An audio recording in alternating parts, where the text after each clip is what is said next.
Hello everyone, welcome to my channel Sri Navi studies. இன்றைக்கி நம்ம nationalism in India சாப்டரில் next topic, அதாவது த ஐடியா ஆஃப் சத்தியகிரகா அப்படின்னா என்னென்னு பார்க்கலாம். இப்போ என்னென்னா காந்திஜி என்ன பண்ணுறாருன்னா சவுத் ஆஃப்ரிக்காவில் இருந்துட்டு ஜான்வரி 1915 இந்தியா வராரு. இவர் எதுக்கு சவுத் ஆஃப்ரிக்கா போனாருன்னா ரேசிஸ்ட் ரெக்கிம், ஓகேவா? என்னென்னா அங்கே இந்த கருப்பு வெள்ளை அப்படிங்கிற மாதிரி ஒரு சண்டை வரும்ல. அதாவது கருப்பாக இருக்கிறவங்க வெள்ளையாக இருக்கிறவங்களுக்கு வேலை பார்க்கணும், அடிமைத்தனமாக வச்சுருந்தாங்க, அந்த மாதிரிலாம் இருந்ததில் அதை ஃபைட் பண்ணுறதுக்காண்டி எங்கே போயிருந்தாருன்னா சவுத் ஆஃப்ரிக்கா போயிருந்தார். அது எந்த முறையில் ஃபைட் பண்ணியிருந்தாருன்னா சத்தியகிரகா அப்படிங்கிற ஒரு முறையில் ஃபைட் பண்ணியிருந்தார், ஓகேங்களா? இப்போ என்னன்னா இவர் ஜான்வரி 1915 என்ன பண்ணுறாருன்னா இந்தியாவுக்கு வராரு, ஓகேங்களா? இப்போ சத்தியகிரகா அப்படின்னா என்னன்னு பார்த்தோம்னா, it is the power of truth and the need to search for the truth. அதாவது என்னென்னா உண்மை, வாய்மை தான் வெல்லும் அப்படிங்கிற மாதிரி ஒரு இதுதான் என்னென்னா சத்தியகிரகா. அதாவது power of truth and need to search for the truth. அதாவது வாய்மையோட, அதாவது உண்மையோட ஒரு பவர், அப்புறம் உண்மை எங்கே இருக்குது அப்படிங்கிறத தேடி போய் அது பக்கம் போய் நிற்கிறது, அதுதான் சத்தியகிரகா அப்படின்ட்டு சொல்கிறாரு.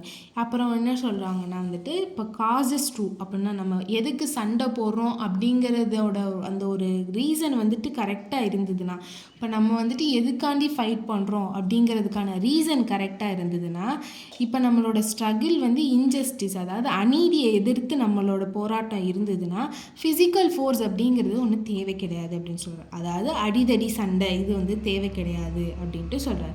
நான் வைலன்ஸ் மூலமாகவே, அதாவது எந்த ஒரு சண்டையும் போடாமையே நம்ம இந்த போரை வெல்லலாம் அப்படின்ட்டு சொல்கிறான். இதுதான் சத்தியகிரகா, ஓகேங்களா?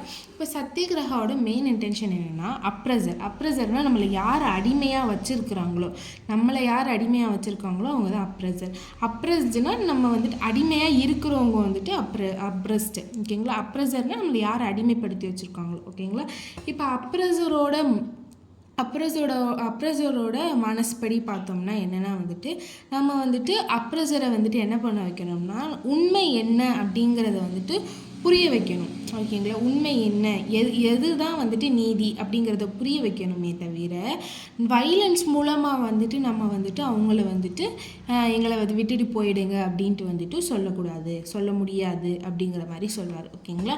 அதாவது சத்தியகிரகா அகிம்சை வழியில் போகணும் அப்படிங்கிற மாதிரி சொல்கிறார், ஓகேங்களா? இப்போ நம்ம சைடு உண்மை அப்படிங்கிறது, ட்ரூத் அப்படிங்கிறது இருந்துச்சுன்னா கண்டிப்பாக நம்மளுக்கு தான் ட்ரையம்ப் கிடைக்கும். ட்ரூத் இருந்தால் ட்ரையம்ப் கிடைக்கும். ட்ரையம்ப்னா வெற்றி, ஓகேங்களா? ட்ரையம்ப்னா வெற்றி. நம்ம சைடு ட்ரூத் இருந்துச்சுன்னா நம்மளுக்கு தான் வெற்றி கிடைக்கும் அப்படிங்கிற மாதிரி சொல்கிறார், ஓகேங்களா? அப்புறம் சொல்கிறாரு தர்மா ஆஃப் நான் வைலன்ஸ் என்ன பண்ணுன்னா நம்மளோட இந்தியன்ஸை யுனைட் பண்ணும் அப்படின்ட்டு சொல்கிறார். நான் வைலன்ஸ் மட்டும்தான் நம்ம இந்தியன்ஸை யுனைட் பண்ணும், வைலன்ஸ் யுனைட் பண்ணாது அப்படிங்கிற மாதிரி சொல்கிறார், ஓகேங்களா? இப்போ என்னென்னா 1915 காந்தி வந்தாரா, இந்தியாவுக்கு வந்தாரா? இப்போ என்ன பண்ணுறாருன்னா 3 இடத்துல வந்தோடனே சத்தியகிரகா ஆர்கனைஸ் பண்ணுறாரு. எங்கெங்கன்னா 1916 சம்பாரன் அப்படிங்கிற இடத்துல ஆர்கனைஸ் பண்ணுறாரு. எங்கே இருக்குன்னா பீகாரில் இருக்குது. இப்போ இருக்கிற பீகார் ஸ்டேட்டில் சம்பாரன் அப்படிங்கிற ஒரு வில்லேஜில் என்ன பண்ணுறாருன்னா சத்தியகிரகா ஆர்கனைஸ் பண்ணுறாரு 1916. எதுக்கு, யார் கூட ஆர்கனைஸ் பண்ணுறாருன்னா பெசன்ஸ் கூட, ஓகேங்களா?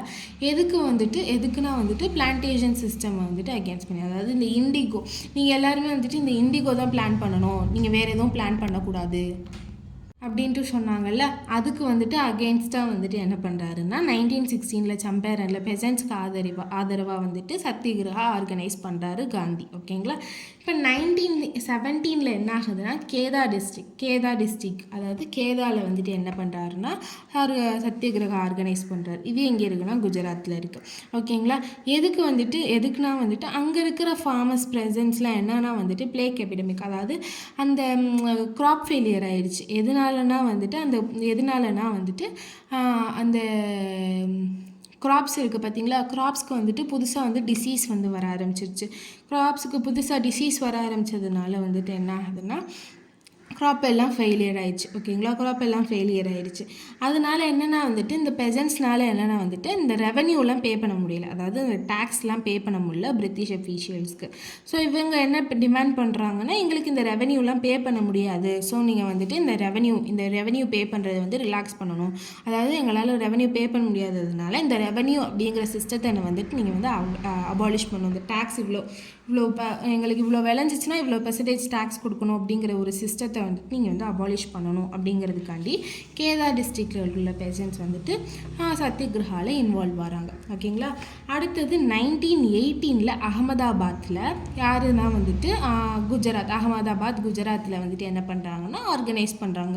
யாரு கூடனா காட்டன் மில் ஒர்க்கர்ஸ்கிட்ட கூட வந்துட்டு யார் காந்திஜி வந்து 1918 சத்தியகிரகா ஆர்கனைஸ் பண்ணுறாரு. ஓகேங்களா. எதுக்குன்னா வந்துட்டு இவங்க காட்டன் மில் ஒர்க்கர்ஸ், அதாவது இந்த காட்டன் தொழிற்சாலைகளில் இருக்கிற காட்டன் ஃபேக்ட்ரிஸில் இருக்கிற ஒர்க்கர்ஸ்கிட்ட வந்துட்டு இந்த கவர்மெண்ட் பிரிட்டிஷ் அஃபீஷியல்ஸ் என்ன பண்ணுறாங்கன்னா காலையிலேருந்து நைட்டு வரைக்கும் வந்துட்டு ரொம்ப போட்டு வேலை வாங்குறாங்க. ஆனால் வந்து சம்பளமே கொடுக்குறதில்ல. சம்பளம் வேஜஸ்னால் சம்பளம் வந்துட்டு என்னென்னா வந்துட்டு ரொம்ப கம்மியாக கொடுப்பாங்க, இல்லைன்னா கொடுக்க மாட்டாங்க. ஆனால் காலையிலேருந்து நைட்டு வரைக்கும் வேலை வாங்குவாங்க. ஓகேங்களா. இதை எதிர்த்து வந்துட்டு இவர் வந்து அகமதாபாத்தில் வந்துட்டு சத்தியகிரகா ஆர்கனைஸ் பண்ணுறாரு. ஓகேங்களா. இதோட இந்த வீடியோ முடிஞ்சு. உங்களுக்கு இந்த வீடியோ பிடிச்சிருந்தால் லைக் பண்ணுங்கள், ஷேர் பண்ணுங்கள், சப்ஸ்கிரைப் பண்ணுங்கள். தேங்க்யூ.